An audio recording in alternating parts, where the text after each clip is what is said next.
Leo tunaenda kuongelea mambo mengine yaliyofichika juu ya safina ya Nuhu na gharika ya wakati wa Nuhu. Tunaenda kuitazama habari hii kwa namna ya pekee sana. Tunajua watu wengi wanaifahamu habari ya Nuhu na safina.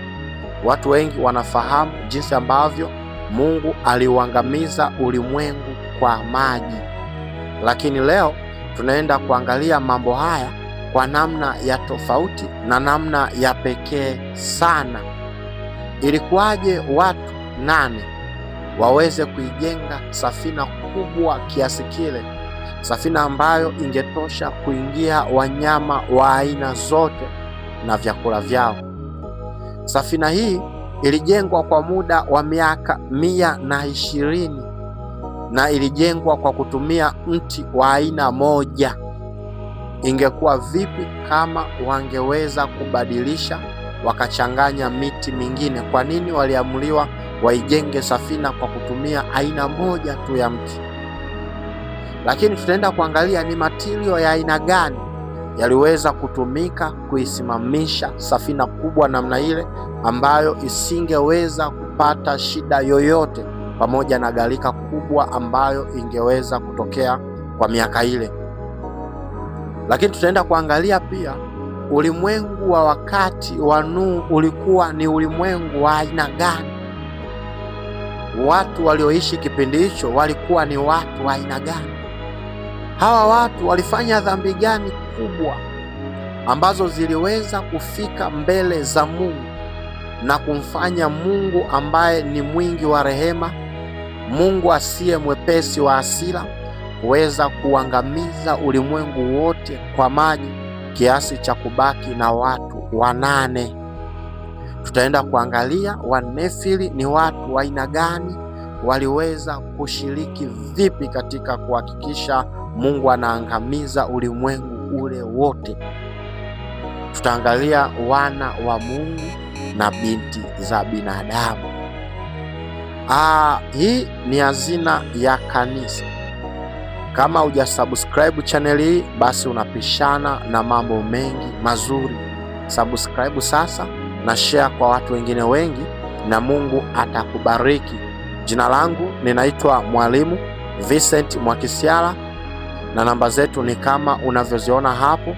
Ukiwa unatamani kuwa pamoja nasi au sehemu ya huduma hii, basi unaweza ukashiriki baraka hii nzuri kwa kutuma sadaka yako na mchango wako, na Mungu wa mbinguni atakubariki. Karibu katika kipindi hiki, tuwe pamoja. Leo tunaweka msingi wa somo hili endelevu, ambalo somo hili litakuwa refu kama ambavyo tumekuwa katika vipindi vya somo la Yezebeli, vipindi vya somo la Pasaka, vipindi vya somo la kitabu cha Ayubu na masomo mengine mengi ambayo tulikuwa tunayafanya kwa series. Gharika ya Nuhu ni mojawapo ya simulizi zenye uzito mkubwa sana katika Biblia, ikipatikana katika kitabu kile cha Mwanzo sura ya 6 hadi sura ya 9. Ni hadithi inayozungumzia maangamizi makubwa sana yaliyosababishwa na maji na wokovu wa Mungu ambao ulikuwa pamoja na Nuhu na familia yake kupitia safina.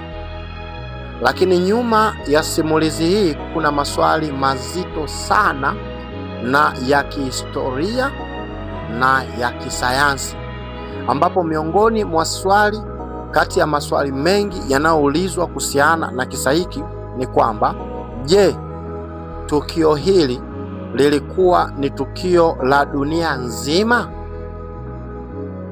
au lilikuwa ni tukio kubwa lakini la eneo maalum? Yaani, gharika ya Nuhu ilikuwa ni tukio la dunia nzima au lilikuwa tu ni tukio kubwa ambalo lilipigwa katika eneo maalum ambalo lilikuwa likikaliwa na watu? Basi katika kipindi hiki leo tutajikita sana kulijibu swali hili hapa, kwa sababu hili ni somo endelevu linaloendelea. Tunauweka msingi hapa imara ambao utatufanya tulielewe vizuri somo hili.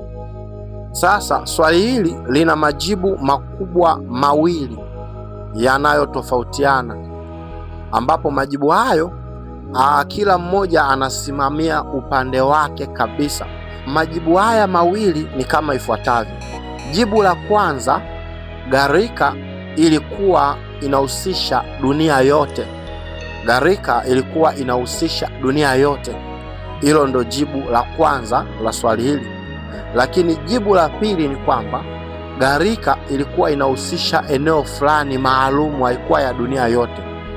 Sasa tukianza na jibu la kwanza kwamba gharika ilihusisha dunia yote, kwa mujibu wa simulizi za kitabu cha Mwanzo, hasa kuanzia sura ya 6 hadi ya 9, inaelezea kuwa gharika ya wakati wa Nuhu inaonyesha maji yalifunika dunia yote.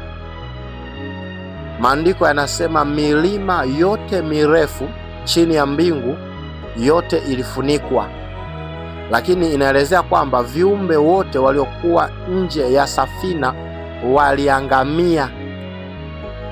Kwa hiyo kwa mtazamo huu, watu wengi wa imani huamini gharika ya Nuhu ilihusisha ulimwengu mzima, yaani ilikuwa kama, kwa lugha ya kigeni tunaita global flood, yaani ilihusisha ulimwengu wote. Lakini mtazamo huu wa pili sasa tukianza kuchambua, ambapo unaelezea kihistoria na unahusisha na kisayansi, wenyewe unaonyesha kwamba safina, yaani gharika ya Nuhu ilikuwa inahusiana na eneo fulani maalumu. Watafiti wengi wa kiakolojia na jiolojia wanasema kuwa hakuna ushahidi wa mafuriko yanayofunika dunia yote kwa wakati mmoja. Kuna ushahidi wa mafuriko makubwa sana katika maeneo fulani, hasa Mashariki ya Kati ya kale. Baadhi ya nadharia maarufu ni mafuriko makubwa katika eneo la Mesopotamia, nadharia ya Bahari Nyeusi kujaa ghafla na kusababisha maafa makubwa. Kwa hiyo watafiti wanaamini kuwa gharika inaweza kuwa ni tukio halisi kabisa, lakini la eneo kubwa walilokaa wanadamu wa wakati huo, wala haikuwa dunia yote. Sasa labda kuna watu nitakuwa nimewaacha hapa, naomba nikuelezee vizuri hii mtazamo wa pili. Huu mtazamo unaamini kwamba, narudia kwa faida ya watu wachache, mafuriko haya yalitokea kweli, lakini hakuna ushahidi unaoonyesha kwamba dunia yote ilikumbwa na mafuriko.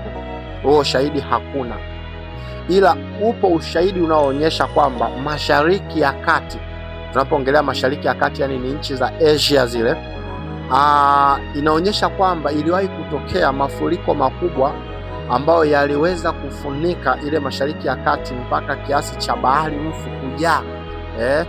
Bahari ya Mashariki ile ikafanya nini? Ikajaa. Bahari Nyeusi pia ikawa imejaa maji, ikafunikwa kabisa. Ushahidi huo upo, lakini kwamba ilitokea dunia nzima, huo ushahidi haupo.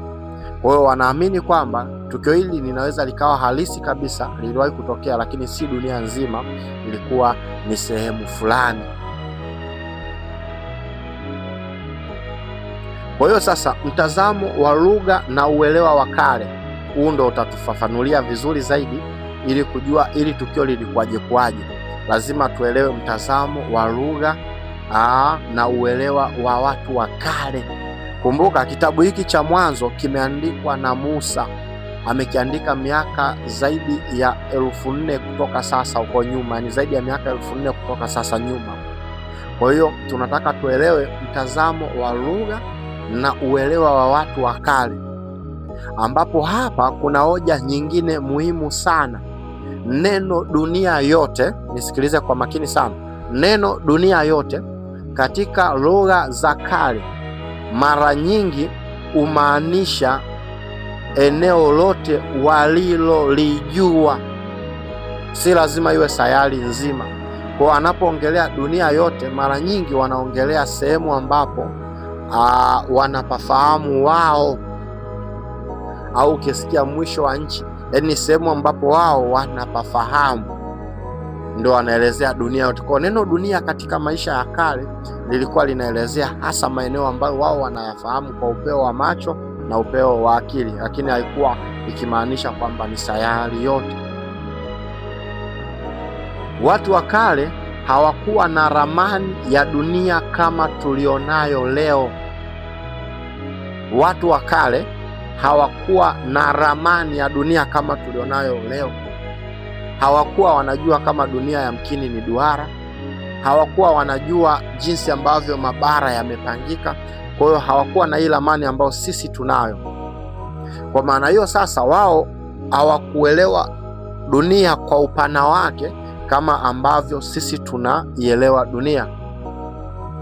Na ukielezea sasa kiushahidi wa kihistoria ni kwamba kipindi cha Nuhu wanadamu wote walikuwa wanaishi sehemu moja. Walikuwa wanaishi maeneo ya sehemu moja, ambapo sehemu hiyo ilikuwa ni Mashariki ya Kati, ambapo wanadamu waliokuwa wanaishi kipindi cha Nuhu walikuwa wanaishi Mashariki ya Kati, wanadamu wote. Kwa hiyo sasa, kama Mungu alikuwa anataka kuangamiza waovu wote, na waovu wote walikuwa wanapatikana sehemu moja tu, Mashariki ya Kati, ambapo yamkini wangelikuwa wengine wanapatikana labda huko Mesopotamia, wengine wanaweza wakapatikana Ashuru, wengine wakapatikana sehemu fulani, lakini ilikuwa ni eneo lile lile la Mashariki ya Kati. Kama Mungu alikuwa anataka kuangamiza au alipanga kuangamiza wanadamu wote, basi ni wazi na dhahiri kwamba gharika ilikuwa inahusiana na eneo la Mashariki ya Kati, ambalo hilo ndilo eneo ambalo watu walikuwa wanaishi, kwa sababu watu walikuwa bado hawajatawanyika. Kwa maana hiyo gharika iliwakuta wakiwa sehemu zile zile ambazo hazikuwa mbalimbali. Umeona? Lakini wakati wa uandishi sasa, mwandishi anasema dunia yote, kwa maana ya upeo na ufahamu wa dunia katika lugha ya kale. Na hiyo ndio mitazamo ambayo inaligawa ili fundisho kwamba je, haya mafuriko yalikuwa dunia yote ama yalikuwa eneo fulani. Lakini tumeona ushahidi kwamba Mashariki ya Kati yaliwahi kutokea mafuriko makubwa miaka ya kale ambayo yaliweza kufunika hadi ile Bahari Nyeusi.